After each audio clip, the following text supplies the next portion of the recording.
Well, ladies and gentlemen, we're gonna be diving right into this one, and yeah, you might want to stop rolling those fat doobies tonight. Sit down, because it is going down, and the rumors were true. The leaks that happened were true. I got a bunch of stuff that I'm gonna share with you, and guys, we truly are living in exciting times. We have apparently reports, and we got first-hand reports and first-hand testimony. A guy coming out saying that he worked on an alien craft and he's ready to show us the footage of it as well. Oh, shit. It's not a drill. We're gonna get into it. Like the video if you love videos like these. Subscribe if you're brand new. I want to keep you guys in the loops. But first of all, let me show you what I'm gonna show you. We got this News Nation report. I want to show you like this Joe Rogan clip as well, Dr. Stephen Greer clip as well. And I know a lot of you don't believe in him and a lot of you believe in him. But here's the thing though, this man said that January is gonna be the month, and guys, I think he was not lying based off the stuff that just came out, because there's apparently first-hand, not second-hand or third-hand,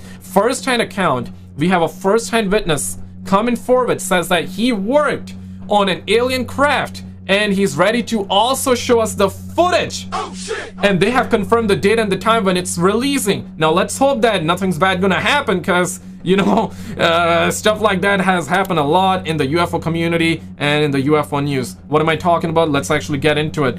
Sit down, guys, sit down and hold on to your puppers. Put those puppers, matter of fact, put those puppers on a leash. Roll it. Shout out to News Nation, by the way. Roll it. UFO sightings the military can't explain. Congressional hearings, Pentagon whistleblowers, armadas of strange aircraft flying over, of all places, New Jersey. What does it all mean? Yeah. Well, since last year's groundbreaking interview with whistleblower David Grush, News Nation's been out front on this story, and we've got another major exclusive. A new whistleblower is coming forward saying he's not just saying he's heard about a secret government. Jason Statham, is that you? Oh, shit. Oh. That is Jason Statham. I knew something was up with that man. No, it's not, but he looks like him. A program to retrieve UFO crash remains. He says he's worked on this program. He claims to have video to prove it, and credentialed colleagues who back him up, and he has the attention of at least one senior lawmaker. News Nation's Ross Coulthard has been working on this story for more than a year. He conducted the interview for a special report airing right here this Saturday at 8 p.m. Eastern, and News Nation correspondent Joe Khalil is here with a first look. Joe? Oh my goodness, man. We have release date for it. Oh, bring it in, man. And wait for it, guys. Right after this one, I want to show you something else too. So if you're watching this video after 8 p.m. Eastern time Saturday, chances are we're either gonna live stream it, Alien DLC reveal, aliens coming before GTA 6. I'll try and be available and live stream for you guys. So if you're new, definitely subscribe. Yeah, 8 p.m. Eastern this Saturday. If you're watching this after Saturday, definitely look back on the channel and wait for what's to come later on in this video as well. These are pretty stunning claims. Yeah, they are, Elizabeth. The man you saw in the video, Jake Barber, he's an Air Force veteran, and he is coming forward with some shocking claims. The first person to go public saying that he actually participated directly in a secret military program that he believes was to retrieve UAP or alien craft. Now, Barber says he was contracted as a helicopter pilot. He retrieved all kinds of crashed craft. Some of it, he says, top secret and explainable. Others, he says, however, he believes were non-human origin. It's not just him. We've got 3 other military veterans backing up his story on the record and on camera to News Nation. So take a listen quickly to just part of Ross Coulthard's conversation with Barber. Oh man, I'm excited, bro. I'm excited, man. Let's hope for the best now. I mean, I'm very optimistic though, but let's hope for the best. We got a good ending, guys. Hopefully this is not gonna be a teaser trailer of like a scary movie though. Hopefully it's gonna be a good one. But here we go, boys. Uh-oh. So tell me about the moment when you realized that you were involved in a retrieval of non-human technology, alien tech. So it became very clear the first time our communication process and procedure was modified. And then just visually looking at the object on the ground, you could tell that it was extraordinary and anomalous. It was not human. How close did you get? Well, I was a helicopter pilot, and I operate with 150 foot to 200 foot long line. So I got within 150 feet of this object. What did you see? I saw an egg, a white egg.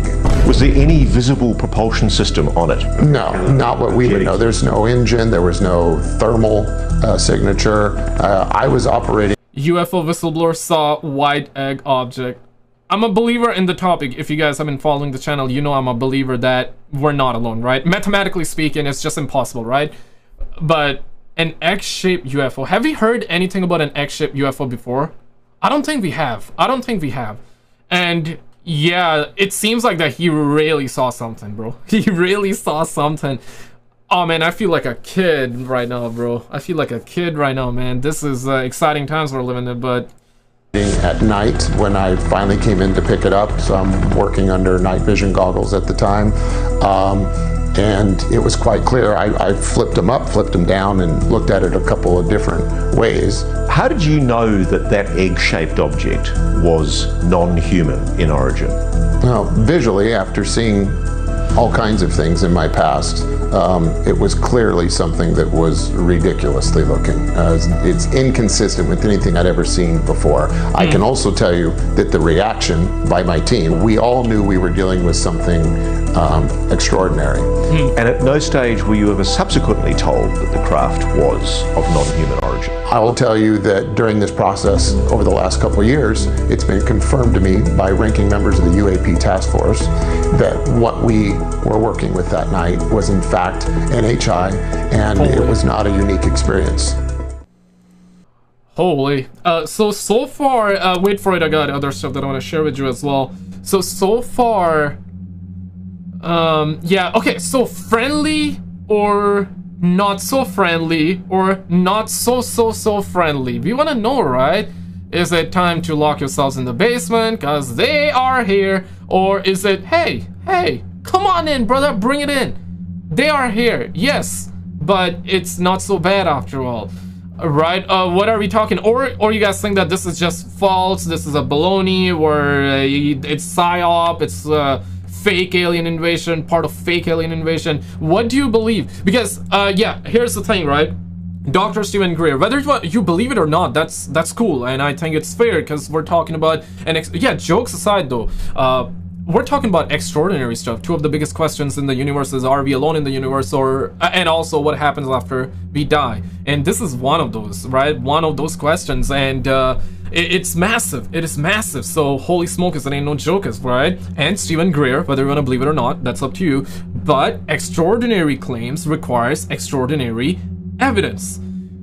And Dr. Stephen Greer is one of those dudes that is saying that we're not alone, and he has made, you know, like arguably some of the best documentaries on the matter.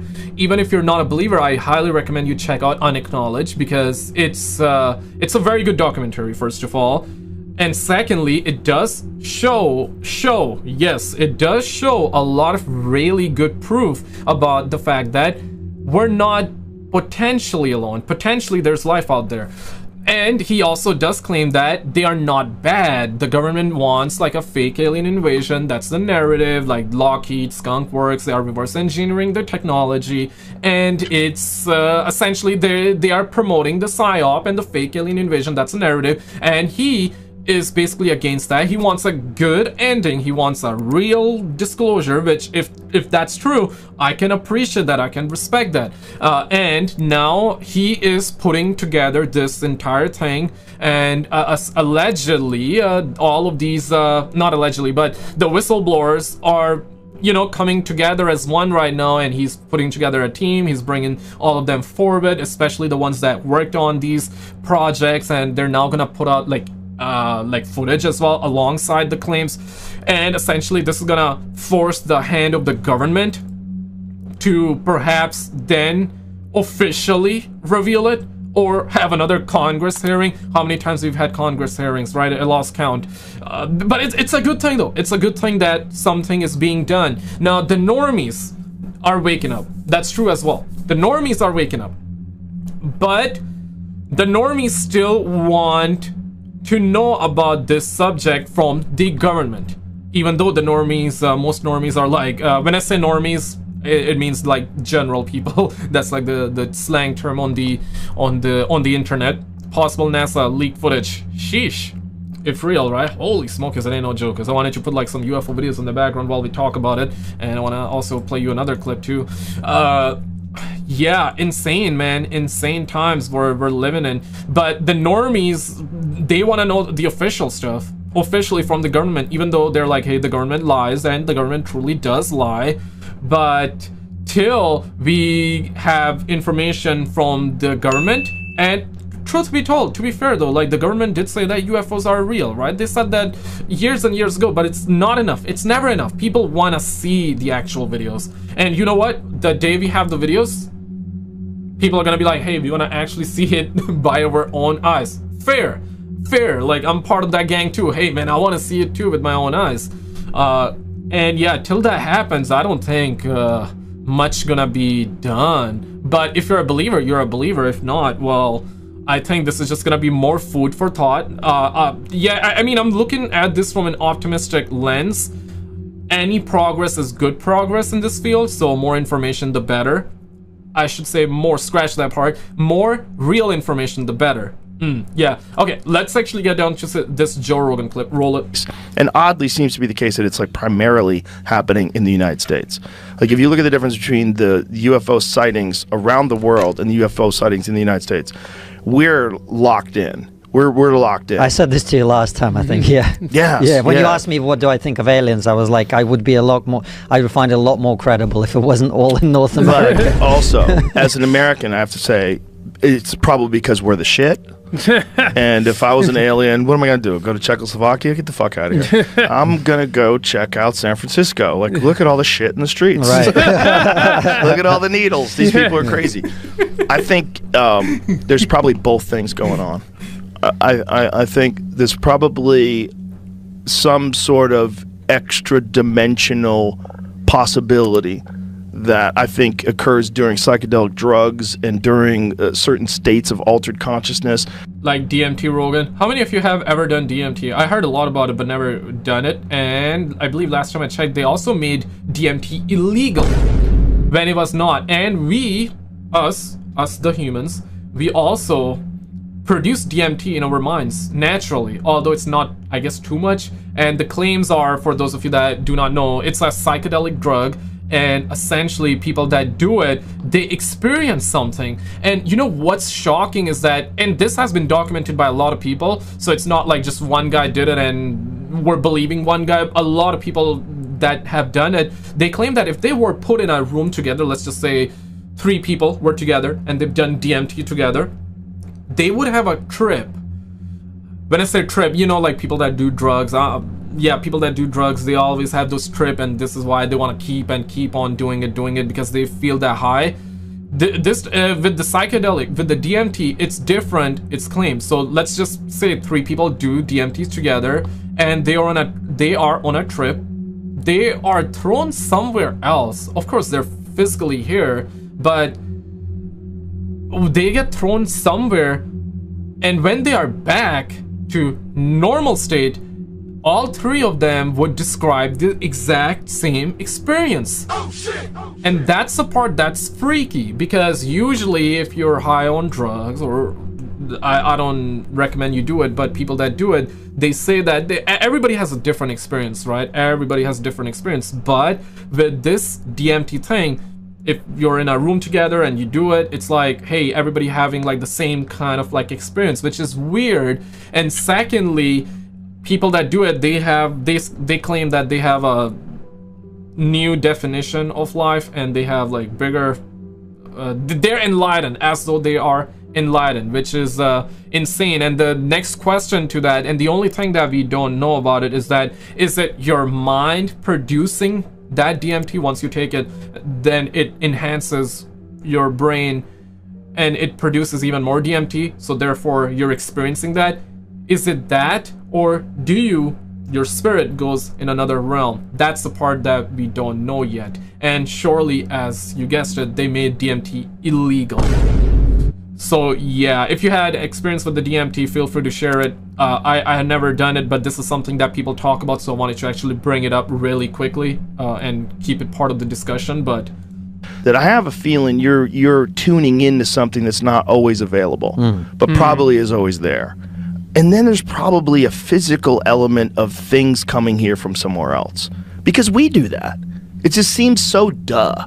Like, allegedly we went to the moon, but we definitely sent rovers to Mars. We definitely send satellites into space to take incredible imagery of Jupiter. We definitely do all that. Why would we not think that another species would do that? Especially if they get to some position where they're using some unique, novel form of propulsion that manipulates gravity, and they don't even have to worry about G-forces. They just appear places, which seems to be like what they think these things are doing. Have you heard about that? There's a story about this Chinese scientist that was working on anti-gravity, and she came from China to the United States to work on anti-gravity, and she was working on some anti-gravity propulsion system and then vanished. Probably went back to China. Yeah, I mean... Yeah, probably went back to China. It's like, this is what they paid me to do.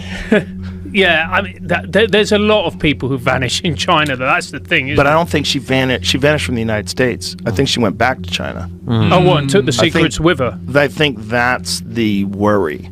Is that this? See if you can find that lady's name. It's a very interesting. Jamie, pull that up. Story. Not now, Mom. I'm trying to find the truth about aliens. I was reading about it the other day, and I remembered, like, someone. You guys are perfect to talk about this, because that would be the ultimate thing that you'd have to keep secret from another country. Because if you have espionage, if you have people that have infiltrated your universities, and they certainly do, and if you have people who have infiltrated your military contractors, and they certainly do, we do it. I'm sure they do. Oh, they definitely do. Yeah. I mean, the southern border is the fact that it's as open as it is. Yeah, that's a lot of them are coming through there. Of course. Yeah. What? But if you're making something that is some sort of a gravity propulsion system, and you've made a breakthrough, you're not going to put that on Wired.com. Yeah. You're not going to broadcast that on CNN. You're not tell anybody that. But you need to put it on getbaffledrealfast.com though. Okay, I'm joking. I know, lame joke. I get it. Lame. Because if the other countries find out, if the other superpowers, if China and Russia find out that we have some sort of a gravity propulsion, everyone's gonna die. Yeah, they're gonna steal all the information. Doesn't make sense. They're just, bro, like they're just gonna be smelling their own farts, just like they usually do. But on a real though, when you think about it, it doesn't make sense. It doesn't make sense. Solving the mystery of Huntsville's brilliant anti-gravity scientist. Dr. Ning Li's son talks about her mom's career and legacy, along with the internet's obsession with her disappearance. So, when did she disappear? I'm praying right now, bro. I'm on my knees right now. I'm going on my knees right now. No Diddy, but I really hope, like, this man that claimed to have worked on the ET UFO retrieval program that is about to show us the video is not gonna disappear, man. That's what I hope for. Let's hope for the best, guys. I'm on my knees right now, praying. As you guys can see, no Diddy, but let's see, she co-authored papers coming back. And 93. Hold on right there. Stop right there. In the late 90s, she claimed to have created anti-gravity devices that were fully functional. And this was big news in both scientific journals and mainstream press. In 1997, Dr. Li continued to expand on her concept and conduct more experiments. She published papers describing the anomalous weight changes in objects suspected over a rotating superconductor. To say her work referred to as taming gravity could change the world is an understatement. Taming gravity would drastically change the way we transport on every level. Humans could travel the world at ease, and we could finally get our hands on those sweet hoverboards from Back to the Future. Oh. So, did she really do it? So what happened? And it's also one of the, whether you want to call it metaphor or a real claim or a baloney or a rumor, but this is one of those things that they are currently talking about, especially Dr. Stephen Greer, which I want to show you a clip from in just a second. But they say that everything that you saw in Star Trek, we had that, I believe, 3 decades ago. Oh shit! Oh shit! So everything that you saw in Star Trek, we had that 30 years ago. So, yeah. We had that 30 years ago. what do we have now? And what we have now is far greater. If true, of course, if true. I mean, these, this kind of keeps me up at night sometimes, mate, but, yeah. To her. In 99, Lee left UAH to start her own company, AC Gravity, and commercialize a device based on her theories. Oh, you fucked up, lady. Her colleagues obviously believed in her work. As a chair of UAH's physics department, Larry Smalley also departed the university to join her. Public records show that in 2001, the U.S. Department of Defense gave AC Gravity a grant for $448,970 to research the technology. However, these results were never published. In fact, Dr. Lee never published anything again. Wow. And even though the business license for AC Gravity was updated yearly through 2018, there's no record of any further work done by the company. Lee... Suspect. That is hella suspect. Not now, Mom! I'm currently working on I'm watching a UFO video right now! His career after 2002 is a subject of great mystery. Barely Sociable's research turned up a document showing that she gave a presentation at the 2003 MITRE conference titled Measurability of AC Gravity Fields. The MITRE Corporation challenges federally funded research for manages federally funded research for several U.S. agencies. At the conference, she presented along with a Redstone Arsenal official from U.S. Army Aviation and Missile Command, meaning that her research was still being conducted up to that point. So where did she take off? When did she disappear? They think she went to China. But why are you guys believing she went to China and disappeared? I mean, it could be CIA that that done something that they shouldn't have, right? But hella suspect. It just kind of goes on. They don't. This is a bunch of like they're not really sure. And then in 2021, so it was like 2 years ago. Well, look at this though. An obituary popped up. An obituary on a funeral home in just outside of Birmingham, where she was, where she was. And it didn't say anything about her disappearance. An obituary. They say how she died. I don't know. Check it. Was it water torture? They usually don't say how on an obituary. See? Damn. Wow. There she is. She passed away peacefully. Yeah. Dr. Lee survived by her son. Wait, what? That's a little sus. There's more information about like how she would have conducted her life, but if you scroll back up, what I was gonna read a little bit more, there's something about her right there, a little bit higher, confirming her well-being, that she was still working with the DoD, but was unable to talk about her work. So she's working with the Department of Defense. He also told Ventura that he was unable to get a working email address or phone number for her. Bro, they probably made a breakthrough, and that's probably what happens when you make a real breakthrough. Yeah. They probably give you a very clear indication of how this is going to go from here on out. You're going to be completely isolated from the rest of the world. I mean, how many times we've heard stories like that where someone found a cure to cancer and then they disappear, right? I want to show you this one really quickly, okay? Dr. Steven Greer from his recent podcast. Roll it. Dr. Greer, you've talked about this transnational organization that controls this. Can you explain this to the audience and talk about the urgency to neutralize the capabilities of this organization? Because I think too many people think it's the government covering it up, and they don't have a clear idea of who is actually behind the cover-up. Lockheed is the... Yeah, that's a great question, Michael. And,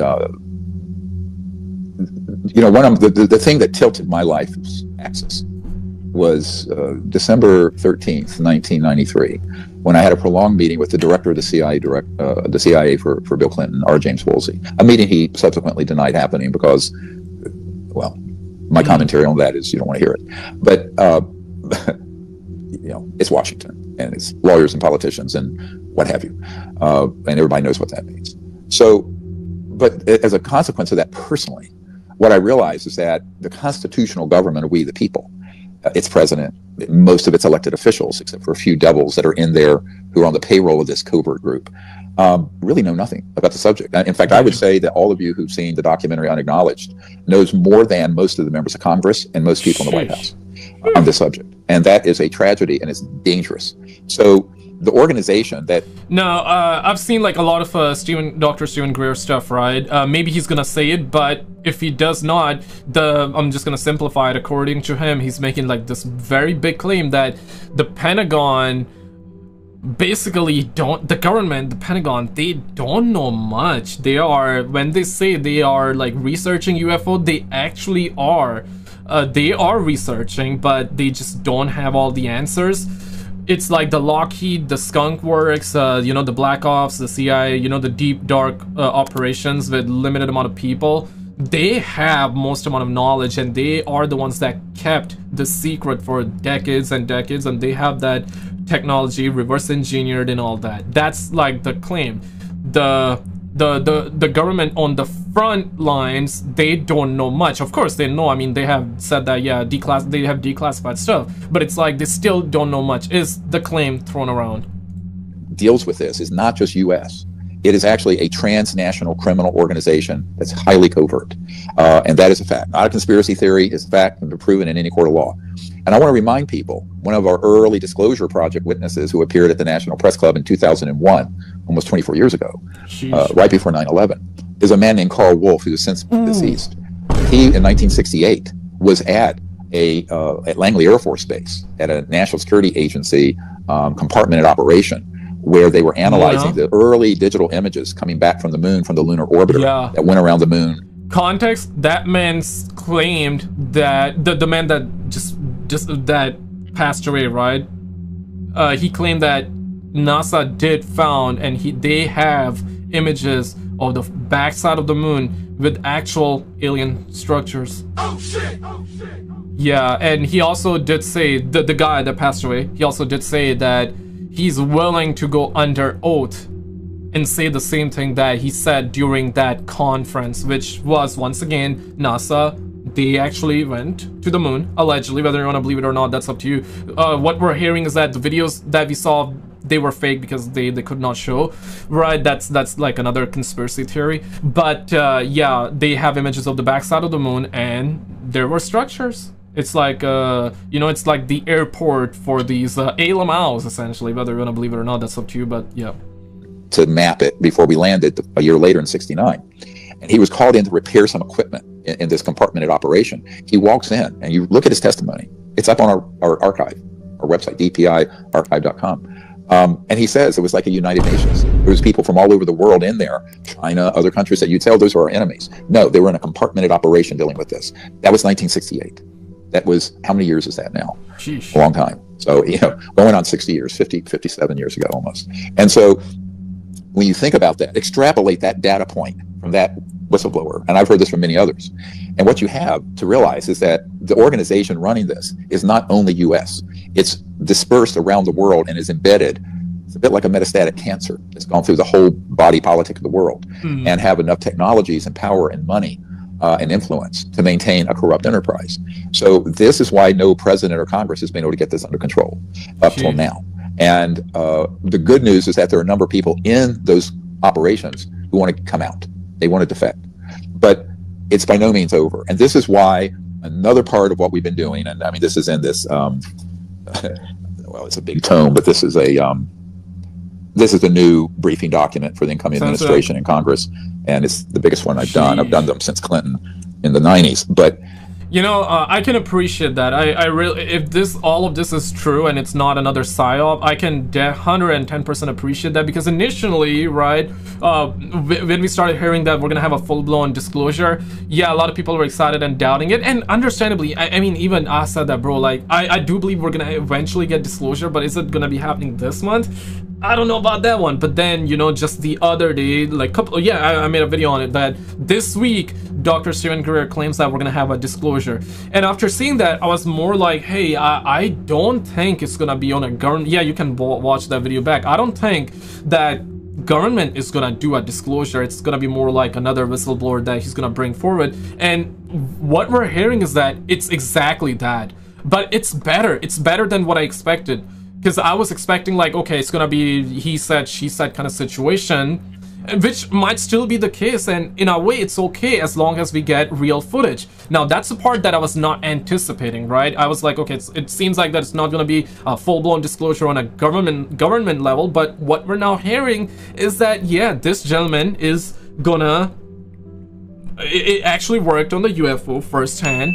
UFO retrieval program, saw it, and there's a video of it that they're gonna reveal. If you're watching this video in the future, then chances are it's already revealed, or perhaps not, okay? You never know. Maybe it's gonna be another baloney. I'm probably gonna be trimming this video after Saturday, after this Saturday, because they're claiming that they're gonna be revealing it, and if they already revealed it, I should have a video up on the channel. But yeah, let's continue.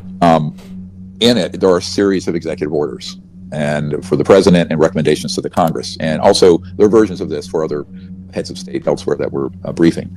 And in it, it very clearly recommends that there needs to be a law enforcement operation stood up that gets these programs, at least the most malignant ones of them, on a leash and gets them under control, because the technologies that they have are so advanced that when they are used maliciously, and they have been already, in many ways that we'll go into maybe another time, that it's a threat to national security, but also global security. Jeez. And this is something that can't continue, because the technology arc from the 40s to now, it was gradual, and then it went like this. And it continues to go nonlinear, exponential. And this is not things that you're going to see, you know, at MIT and Harvard. These are in covert programs, engineering and science programs that are deeply secretive. And those technologies, when they're used for good, could be of extraordinary value. As a medical doctor, I know of ones that would be incredibly valuable for healing and for emergencies and for fixing very chronic problems as well as acute traumatic issues. But at the same time, those technologies have applications that would save the biosphere and eliminate poverty and pollution. But that same technology can be used as a weapon, right? So all technology is a double-edged sword. And what it is who is wielding it? Who is controlling how it's used? Who is determining? What is the consciousness and the motivations of the people who wield that technology, who have it? And that gets into almost an existential question, isn't it? Spiritually and not necessarily religiously, but what is the consciousness of the people who have that technology? Are they hell-bent on destruction and endless war, or do they want a world of peace and of unity? Yeah, that's a very good question. If true, once again, because if that technology is really what it is, and if it's in the bad hands, then shit, man, we are out of luck. But if not, if it's in good hand, then it can definitely improve the life. It can improve the life further. Let's hope for the best. I'm gonna try and live stream. If I don't live stream, I'll definitely have a video. Subscribe if you're new, and check out this video on the screen. This is the last episode that we've done. If you have not seen it, check it out, because one of the congressmen also did report, and this is what he said. Check out this video on the screen, and I'll see you right there.